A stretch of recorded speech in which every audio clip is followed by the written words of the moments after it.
बजा बजा करके उन किताबों को पढ़ते रहो। अरे मैं जब भी मिलूंगा तो मैं तुम्हारे अंदर मिलूंगा। अब सवाल ये उठता है, भाई आखिर हम अपने अंदर जा करके उस परमात्मा की खोज कैसे करेंगे? तो इसके लिए संतों महात्माओं ने केवल 3 साधन बताए। साधन 3 सारे वर्णे और साधन सब थोथे मान। इस कलयुग में उस परमात्मा को प्राप्त करने के लिए महात्माओं ने केवल 3 साधना बताई। पहला है सुमरन, दूसरा है ध्यान और तीसरा है भजन। सुमरन कहते हैं मालिक को याद करना, ध्यान कहते हैं अपनी दिव्य दृष्टि को खोलना, अपने ध्यान को एकाग्र करना, अपनी दृष्टि को एकाग्र करना।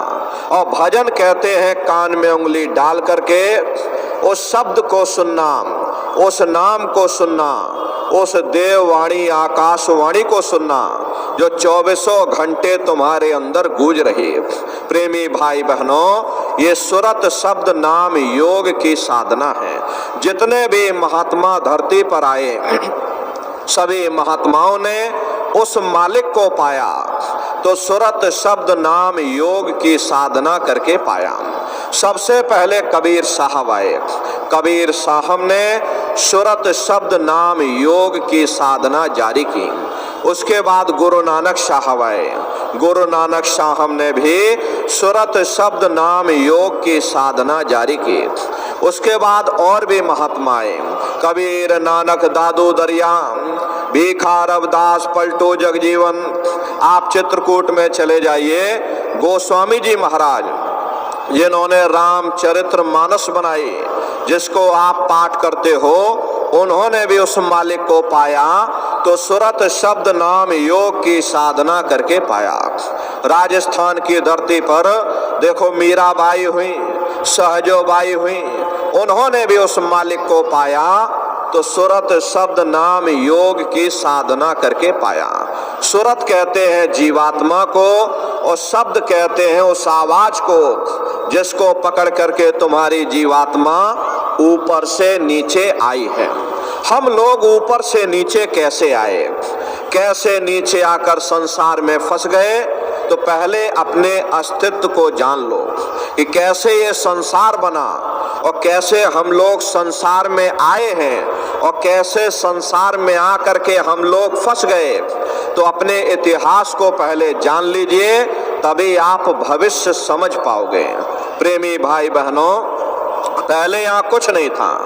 पहले ना हम थे ना आप थे, न ये जमीन थी ना ये आसमान था, न देवी थे ना देवता थे, न ईश्वर थे ना ब्रह्म थे ना पार ब्रह्म थे। पहले कुछ नहीं था। तो पहले कौन था? आपके धर्म ग्रंथों में लिखा हुआ है, एक अनीय अनामा अविसच्चिदानंद प्रभु धामा। वो एक अनीय अनामी महाप्रभु अपने अनामी धाम में अखंड राज किया करते थे। उस मालिक की मौज मर्जी उठी तो उन्होंने 3 लोकों का विस्तार किया, यानी अगम लोक, अलख लोक और सतलोक। अगम लोक में अगम पुरुष को बैठाया, अलख लोक में अलग पुरुष को बैठाया और सतलोक में सतपुरुष भगवान को बैठा दिया। काफी समय जब बीत गया तो नीचे की रचनाओं का विस्तार सतपुरुष भगवान ने किया। उन्होंने अपनी आवाज पर अनंतों अनंत ब्रह्मांडों की रचना की और अपने 16 पुत्रों को नीचे उतार दिया। निरंजन भगवान, जिनको दुनिया ईश्वर कहती है, ये सतपुरुष भगवान के सबसे छोटे पुत्र हैं। इन 16 पुत्रों ने नीचे आकर घनघोर तपस्या की और अपने पिता को प्रसन्न करके, यानी सतपुरुष भगवान को प्रसन्न करके सतलोक के समान राज मांग लिया। वरदान के रूप में इन्होंने राज मांग लिया। राज चेतन पर किया जाता, जड़ पर राज नहीं किया जाता। इसीलिए सतपुरुष भगवान ने वरदान के रूप में जीवात्माओं का छोटा सा भंडार इनको सौंप दिया। जब जीवात्माएं ऊपर से नीचे उतारी जाने लगी, जब हमको आपको ऊपर से नीचे उतारा जाने लगा तो हम लोग घबराने लगे। उस समय सतपुरुष भगवान ने आदेश किया कि तुम जाओ, जाकर नीचे आराम से रहो, और जब समय पूरा होगा तब तुम वापस अपने देश लौट आना। सतपुरुष के आदेश पर ये रूह है, ये जीवात्माएं यानी हम और आप ऊपर से नीचे आने को तैयार हो गए। सबसे पहले 4 प्रकार के कपड़े हम लोगों को पहनाए गए। कौन कौन सा कपड़ा? कारण कपड़ा, सूक्ष्म कपड़ा, लिंग कपड़ा और स्थूल कपड़ा। ये 4 प्रकार के कपड़े हम लोगों के ऊपर डाले गए और शब्द को पकड़ा करके मंडल दर मंडल जीवात्माओं को नीचे उतारते चले गए। और इसी मृत लोक में, इसी स्थूल शरीर में, दोनों आंखों के मध्य भाग में हम लोगों को बैठा दिया। जब जीवात्माएं ऊपर से नीचे यहाँ आ गई, उस समय पर सतयुग का समय था। सतयुग योगी सब विज्ञानी करे हर ध्यान तरे भव प्राणी। उस समय सब ज्ञानी और विज्ञानी थे, सबकी आंख कान खुली हुई थी, रोज मालिक का दर्शन करते थे, रोज आते रोज जाते थे। और जब समय पूरा हो जाता था, ये जीवात्माएं अपने घर वापस चले जाते थे, फिर लौट करके यहाँ वापस नहीं आती थी।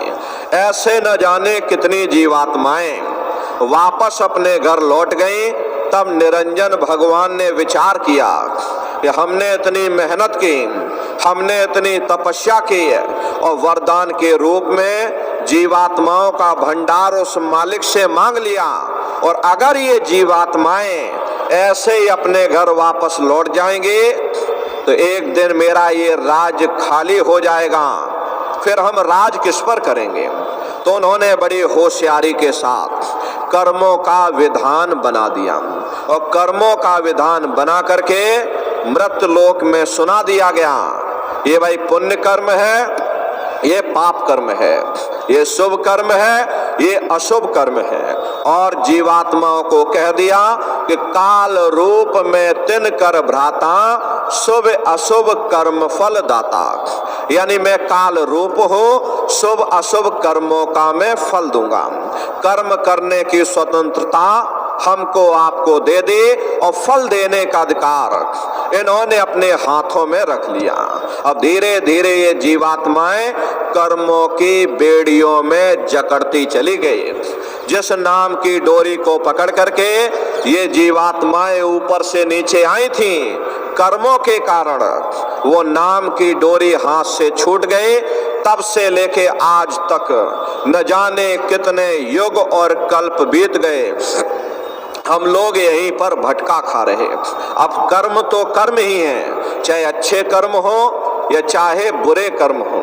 प्रेमी भाई बहनों, यदि बुरे कर्म लोहे की जंजीर है तो अच्छे कर्म सोने की बेड़ियां हैं। आध्यात्म यही कहता है कि जब तक तुम्हारी ये जीवात्मा निष्कर्म नहीं हो जाएगी, निष्कर्म का मतलब पुण्य और पाप कर्म सब समाप्त नहीं हो जाएंगे, तब तक तुम उस मालिक को प्राप्त नहीं कर सकते। अब कर्मों के कारण हम लोग पुण्य और पाप के कर्म में फंस गए। पुण्य कर्म किए तो प्रेमी भाई बहनों, यदि हमने बुरे कर्म किए तो हम लोग नरकों 84 में चले गए, और यदि हमने अच्छे कर्म किए तो हम लोग राजा महाराजा बन गए। कर्मों का फल आपको मिलेगा, मुक्ति नहीं मिलेगी, कर्मों का फल मिलेगा। प्रेमी भाई बहनों, अच्छे कर्म करोगे राजा महाराजा बन जाओगे, कौमों मजहबों मुल्कों की हुकूमत हासिल कर लोगे, लोहे की जंजीरें उतर जाएंगी, सोने की बेड़ियां पड़ जाएंगी, हाथ से झाड़ू निकल जाएगी, हुकूमत की बागडोर मिल जाएगी, ज्यादा से ज्यादा तुम स्वर्ग बैकुंठ में चले जाओगे। अरे वो भी तो भोग योनियां हैं, एक निश्चित समय के लिए मिलती हैं। पुण्य कर्म समाप्त हो जाने के बाद फिर प्रेमी भाई बहनों, हम लोगों को मृतलोक में भेज दिया जाएगा, और फिर मृतलोक में आकर के किसी बड़े घर में जन्म मिल जाएगा। अब जो जीव स्वर्ग बैकुंठ से नीचे उतारा जाएगा तो किसी बड़े घर में ही जन्म लेगा, और बड़े घर में जन्म लेने के बाद कौन भला अच्छा कर्म करेगा, फिर बुरे खोटे कर्म किए, फिर नरकों 84 में चले गए। ऐसे ये आवागमन चलता रहता, ये चैन ऐसे ही चलती रहती है, लेकिन मुक्ति नहीं मिलती। बिना कर्म कोई काया नाही, और जग बस रहा कर्म के माही। कोई शरीर बिना कर्म के नहीं है। ये सूरज, चांद, सितारे, जमीन, आसमान, देवी देवता, ये सब कर्मों के अधीन हैं। कर्म होती है, काया बनती है, काया होती है तो कर्म भी बनते हैं। ये एक दूसरे पर सब आश्रित हैं। देवी देवता भी कर्मों के बंधन से बच नहीं पाए। कृष्ण भगवान ने उद्धव से कहा कि हे उद्धव, ये जो तुम चीटा देख रहे हो, ये कई बार इंद्र बन चुका। बताओ प्रेमी भाई बहनों, जब स्वर्गों का राजा इंद्र वे अपने कर्मों के कारण वह चीटा बन सकता है, तो हम जीवों का क्या हाल होगा? हम लोग कभी उस पर विचार नहीं करते। इसीलिए महात्मा कहते हैं भाई ये कर्मों का देश है, ये कर्म प्रधान देश है। बुरे कर्म करोगे बुरा फल मिलेगा, अच्छे कर्म करोगे अच्छा फल मिलेगा। जैसा कर्म करोगे वैसा ही फल तुमको मिल जाएगा। निरंजन भगवान ने जीवों को फंसाने के लिए ये कर्मों का विधान बना दिया। अब जब तक तुम्हारी ये जीवात्मा निष्कर्म नहीं हो जाएगी, उस परमात्मा को प्राप्त नहीं कर सकती। और निष्कर्म कब होगी? शब्द कर्म की रेख कटावे, शब्द शब्द में जाए मिलावे। शब्द वो साबुन है जो तुम्हारे कर्मों को साफ कर देगा। प्रेमी भाई बहनों, और शब्द दर शब्द, मंजिल दर मंजिल अपने घर वापस पहुंचा देगा। ये सुरत शब्द नाम योग की साधना है। इस साधना की 3 क्रियाएं हैं, सुमरन, ध्यान और भजन। सुमरन कहते हैं मालिक को याद करना, ध्यान कहते हैं दृष्टि को एकाग्र करना, और भजन कहते हैं कान में उंगली डाल करके उस शब्द को सुनना, उस नाम को सुनना, उस देववाणी आकाशवाणी को सुनना जो 24 घंटे तुम्हारे अंदर गूंज रही। तो कैसे आप लोग सुमरन करोगे? कैसे आप लोग ध्यान